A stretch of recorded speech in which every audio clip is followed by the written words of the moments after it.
दोस्तों अगर आपको झट से बहुत कुछ सीखना है तो TRS क्लिप्स हिंदी के चैनल पे आपका स्वागत है। सबसे गंदी इंजरी कौन सी हुई है? सबसे गंदी इंजरी आई थिंक वाज उसके अलावा मुझे पर्सनली आई थिंक नहीं हुई आज तक। मैं बड़ा कॉकरोच टाइप का इंसान हूँ, बच जाता हूँ कहीं से भी ना। मैं गिर चुका हूँ बहुत लंबा चौड़ा, यहाँ वहाँ से लोगों को लगता है इसका पक्का हड्डी टूटा होगा, बट आज तक I have never had even one single fracture. Like I fell 150 metres free fall हुआ है मेरा, और मैं कैसे भी करके पता नहीं क्या होता है, ऐसा कुछ है भी नहीं शरीर में, बट बच जाता हूँ कैसे करे। तो ऐसे कोई बहुत ज़्यादा खतरनाक इंजरी नहीं हुई है, हुआ है तो ऐसी एक्सट्रीम हुआ है सीधा। I had childhood asthma, so I am just scared of that one fine day that it might come back to me because my father has asthma, my grandfather had asthma, so I do have childhood asthma, but that's the only one faint thing which is there, which also I know I'll tackle it. जब 150 metre का free fall हुआ, experience क्या होता है उसका? कुछ नहीं, it happens in अ जिफी। तो हम लोग अन्नपूर्णा क्लाइंब कर रहे थे, 2019 का हमारा अभियान चल रहा था। हम लास्ट कैंप 4 कैंप लगते हैं, ये सारे सीजन में क्लाइंबर्स अटेम्प्ट करके चले गए। मुझे सबके साथ नहीं जाना था ऊपर, ये सब ऐसे ना बारात बन के चलते हैं सब एक साथ, तो मुझे उसमें अच्छा नहीं लगता चलना। I like being by myself and doing some climbing अपने आप। तो मैं अपनी शेरपा को मैंने कहते बोला, मतलब रिलैक्स रहो, इन लोगों को जान दो, आज जान दो, इस खिचड़ी में नहीं घुसेंगे हम ऊपर। बहुत इट्स अ लॉजिस्टिकल नाइटमेयर।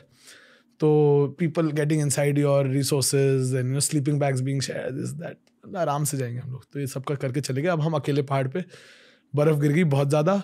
अब हम लोगों को हालत ऐसी हो रही है कि हम 3-4 जनों को कैंप 5 लगाना पड़ रहा है, क्योंकि इतनी बर्फ गिर गई। Now in one push from the last camp we can not go up. The desired altitude for camp 4 भी नहीं रीच कर पाए थे।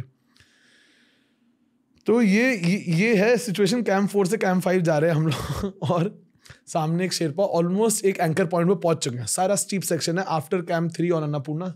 ऐसे मतलब एक जगह पे आप रुक के, इतनी भी जगह नहीं कि आप अपना बैकपैक उतार के सामने रख सको और उसमें से पानी पी सको, ऐसी एक जगह नहीं है। You always on your all fours on the mountain leaning inwards. तो ऊपर दाई पहुंचे, he had a very heavy backpack. I was second in line and there were 6 or 7 climbers who were on the same rope below me. And ये steep section है, तो सब ऐसे एक लाइन में। नीचे देखोगे टांगों के बीच में तो आपको दूसरा क्लाइंबर दिखाई देगा, ऊपर देखोगे तो दाई ऐसे एज के ऊपर से जा रहे थे। For example if this is the age, he reached this was the anchor, so this anchor was going like this. He reached too close to the with his jumar to the anchor, और पूरा इतना लंबा स्नोबार था, वो पूरा बाहर निकल आया because he yanked it upwards instead of yanking it downwards, right? Pressure वो ऐसे था, तो वो निकला पूरा स्नोबार ऊपर से। तो he fell on me and we're all hanging on a thread like this on the mountain, और ये पूरा स्लोप नीचे जाता ही है। So I somehow, what happened, I was on the rope, but I don't know what happened, how I came out of the rope, and I went like a bowling ball through these 6-7 climbers. Tang, tang, tang, tang, सब में बचता हुआ नीचे।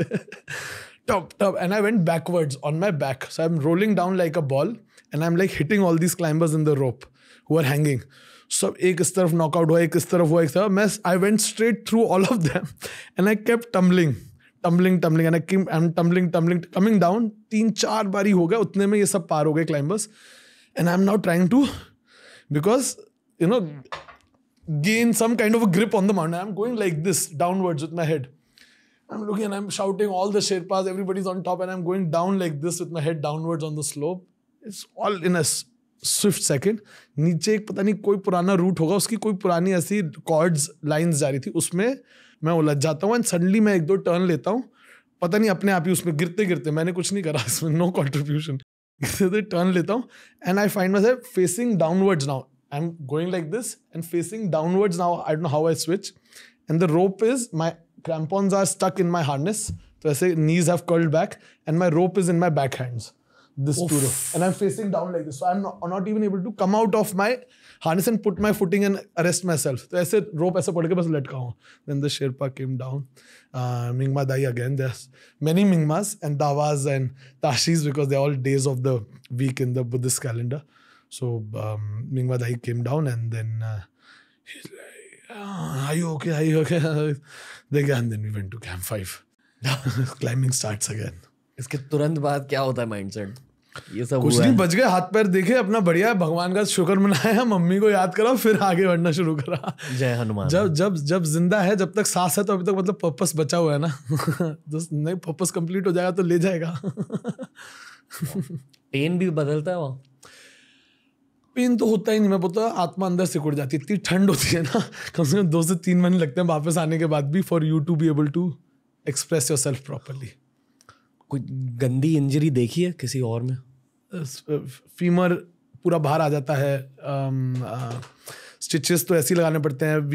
उंगलियां काटी है हम लोगों ने बेस कैम्प में, मेरे फ्रेंड्स की, लकड़ी मुंह में दबा के, थोड़ी दारू यहाँ, थोड़ी दारू यहाँ, कट करना पड़ता है, क्योंकि हेलीकॉप्टर नहीं आ रहे, 3 दिन हो गए, कितने दिन तक उसका वो खराब हो जाए। So cutting off, amputation of fingers, burying body, finding old bodies coming out, ये सब होता रहता है, काफी ग्राफिक होता है हमारा। But it's, I don't want to scare all the viewers also, you know, I want to like for them to fall in love with the mountains also, but this is the other side of it. जो लोग अब तक podcast सुन रहे हैं, already in love with mountaineering. Okay, great. So scare them. Scare them.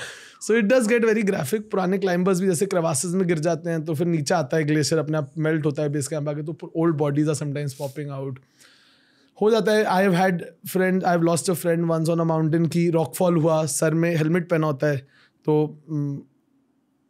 Rock लगा sir में, कुछ नहीं हुआ। He climb for the next 6 hours, camp पे पहुंचा, हेलमेट उतारा, वो ब्लीडिंग हैड स्टॉप्ड बिकॉज वो हेलमेट एंड वो स्कल के बीच में पत्थर को पकड़ के रखा हुआ था उसने, और जैसे उसने अपने हेलमेट उतारा वो मर गया ब्लीडिंग होके। तो रॉकफॉल जबकि 6 घंटा पहले हुआ था, उसको लग चुकी थी चोट तभी, but that stone and that helmet was holding that bleeding from happening. But इतनी वेलोसिटी से कई बार पत्थर नीचे गिरते हैं कि हेलमेट सबके थ्रू आता है वो फिर। तो ऐसा भी देखा है, होता रहता है कुछ ना कुछ तो पहाड़ों में हमेशा ही। कुछ ऐसी चीज हुई थी which troubled you? I think Yannick was definitely which I got troubled this year. Coping out of Noel's death was also not very easy. He was a very, very old friend of mine, and we have very good memories together. But knowing him, typical Irish lad, you know. So I don't want to disrespect him by even getting a little emotional. He was not a typical Irish lad, you know. तो थोड़ा सा था उसका, but I think he's where he loved the most to be. As a senior mountain guide, बहुत बारी Everest summit कर चुके थे, 11 या 12 बारी एवरेस्ट समिट कर चुके थे। बहुत सारे और लोग थे पहाड़ पे जिनको नहीं बचना चाहिए था उस दिन, बट अनफॉर्चुनेटली पहाड़ ने नोएल को सिलेक्ट करा। I was like kind of asking more about injuries. हाँ, like any injury इंजरीज, हाँ, ये सर फट जाना, फीमर निकल आता है।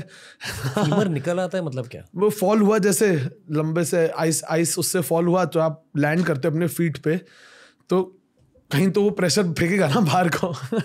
ये पूरी बोन ऐसे बाहर निकल जाती है, तो वहीं पे फिर वो सब कुछ करना।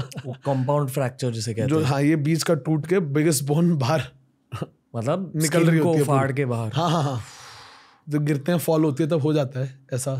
फिर कई बार तो I have seen for example Kazakhstani once climber fell down in front of me, तो इट वाज लिटरली लाइक कि हड्डी तो बची नहीं थी उसमें, मतलब जेली हो गई, head was going from below the feet and everything. It was just like tumbling down. So then avalanches happen. Avalanche में बहुत गंदा इंजरीज हो जाती हैं। avalanche में तो ब्लेंडर की तरह होता है।